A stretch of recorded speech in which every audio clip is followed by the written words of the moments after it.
hastane var. Yani Müslümanların böyle genelde eğitim olarak Uganda.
يا رب العالمين آمين كل يا رب العالمين آمين اللهم زدنا ولا تنقصنا يا رب العالمين آمين اللهم اهد واهد بنا يا رب العالمين آمين اللهم اهد الناس جميعا يا رب العالمين آمين محمد عبد الله Mahmud Boz, I give you vekale. Mahmud Boz, I give you vekale.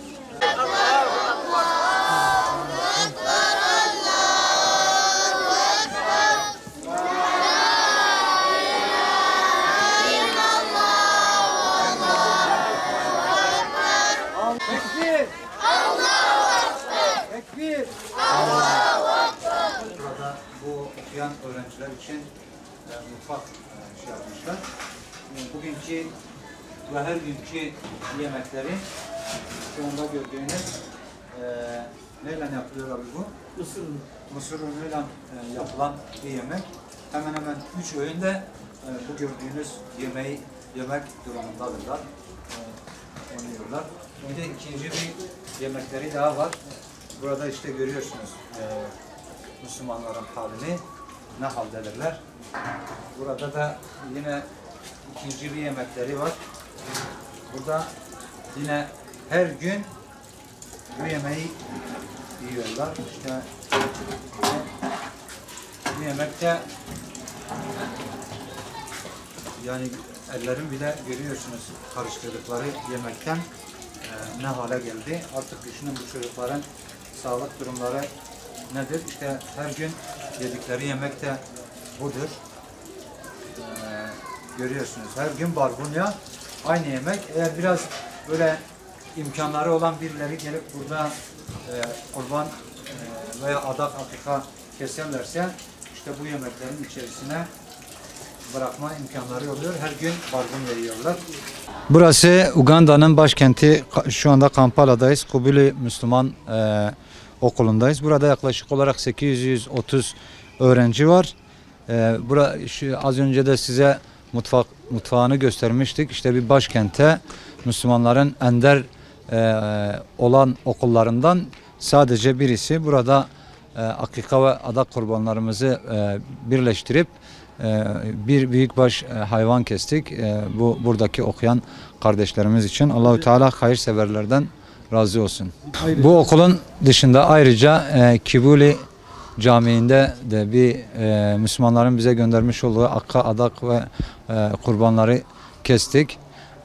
Dolayısıyla Allah bu hayırseverlerden razı olsun. Onların bize emanet olarak ulaştırmış oldukları akka ve adakları bu hem okulda olsun hem de camide olsun kesip buradaki öğrencilerin en azından birkaç günde olsa et ihtiyaçlarını giderdiniz. Allah hepinizden razı olsun. Allahu Teala hayırlarınızı kabul etsin.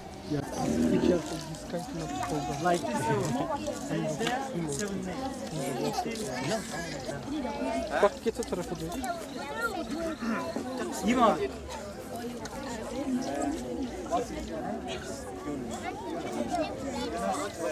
Karit. I accept the Karit. Bismillah, Allahu Ekber. Tekbir. Allah